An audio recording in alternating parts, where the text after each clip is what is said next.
along those lines of our previous topic, talking about Stephen F. Austin leaving the United Athletic Conference, we are talking about Stephen F. Austin. They canceled their home and home with Montana State. Montana State will play Mercyhurst on September 21st. Now, I don't know how you juggle your schedule if you're Montana State. I don't know if the Stephen F. Austin game is now an open date, and September 21st was originally their open date, and that's where they added Stephen F. Austin.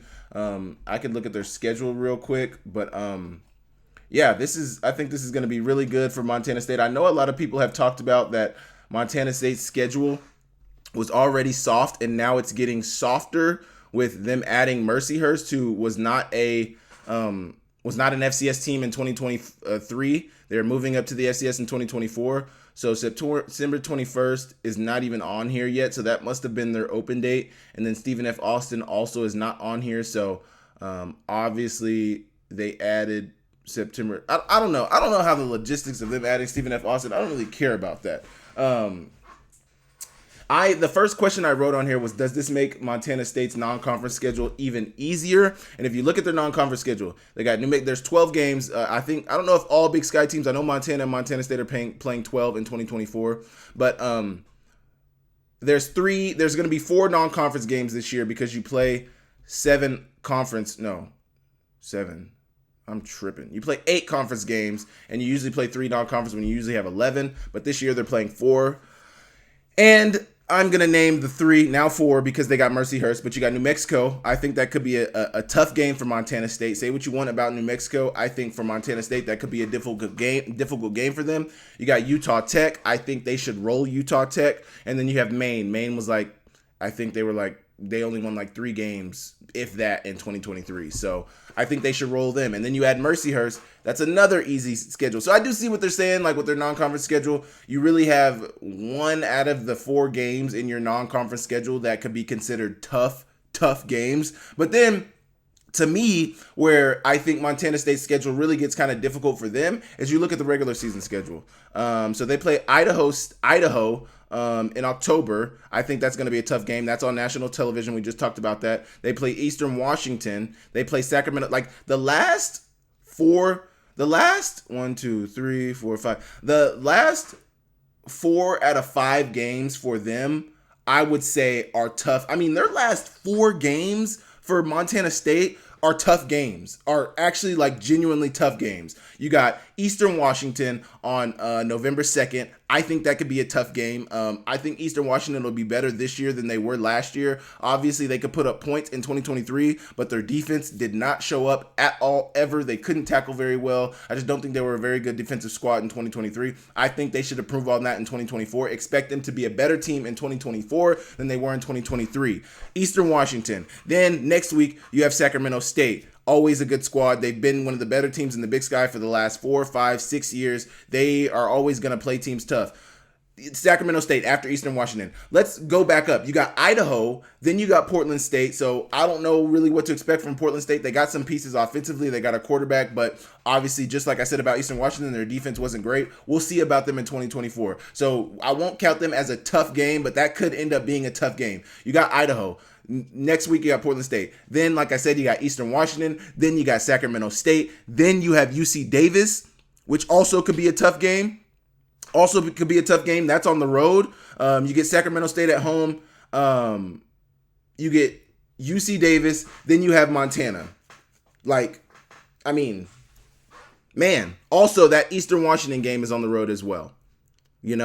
So, a lot of people say their non-conference schedule is easy, but when I count the tough games that you would say, I count 5 in their conference schedule that are tough games. Idaho, Eastern Washington, Sacramento State, UC Davis, and Montana. Those are 5 regular conference games that are going to be tough for Montana State. And Northern Colorado, Idaho State, we'll see what they look like in 2024, but based off of past experiences, I'm not going to call those tough games. And then Portland State, I don't really know what to get from them. But those 5 that I named, Eastern Washington sees Montana State as a rival. That is always going to be a tougher game.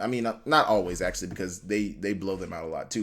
And then you got New Mexico in the regular season. In the preseason, before conference play, non-conference play, you got New Mexico. So, I think Montana State probably has the toughest schedule in the Big Sky, just based off of the tough games that they have on their schedule. If you look at some of the other Big Sky teams, most of them have 3 to 4 tough games on their schedule, but Montana State is playing pretty much, besides Weber State, Montana State is playing almost all of the good teams in the conference, which is not what we've seen from them in the past. So I know fans like to get on Montana State and say, oh, their schedule is easy, oh, they don't play anybody, which in past years I would agree, they did not play everybody. But this year, looking at Montana State's schedule, if they're able to get through this schedule, especially those last 4 weeks, I mean, the last 4 weeks playing Eastern, SAC, UC Davis, Montana, like in 2 of those games being on the road.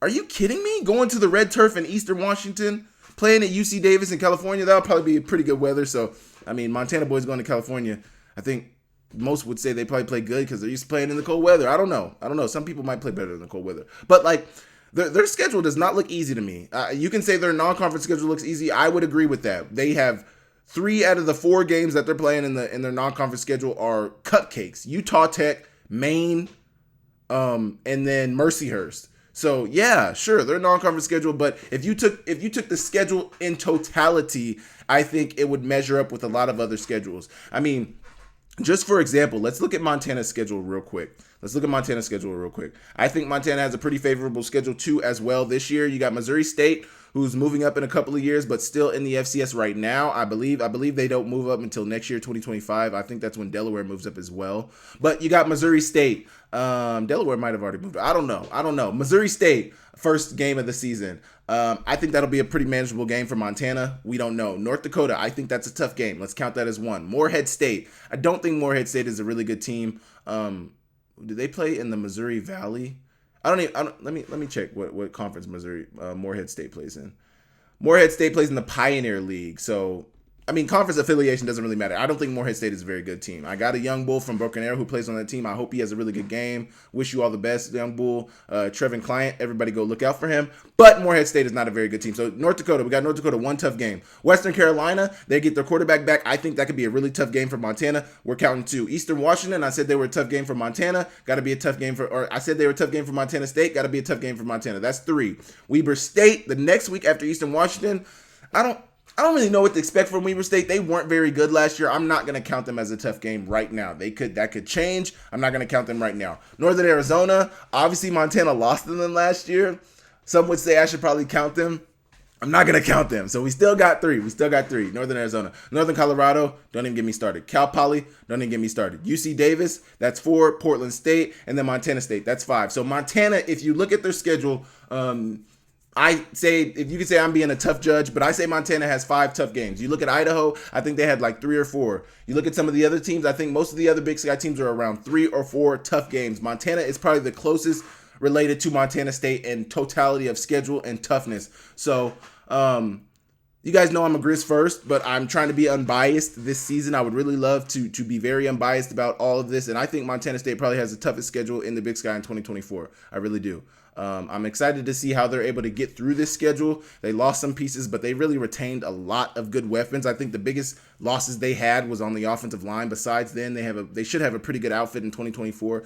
I'm excited to see what they're able to do with this schedule, but I just wanted to bring up the fact of people saying that Montana State had an easy schedule. You guys know I'm never a Montana State apologist. I'm always going to keep it real about them. And right now, I'm trying to be real. I think they have the toughest schedule in the Big Sky. So you guys let me know.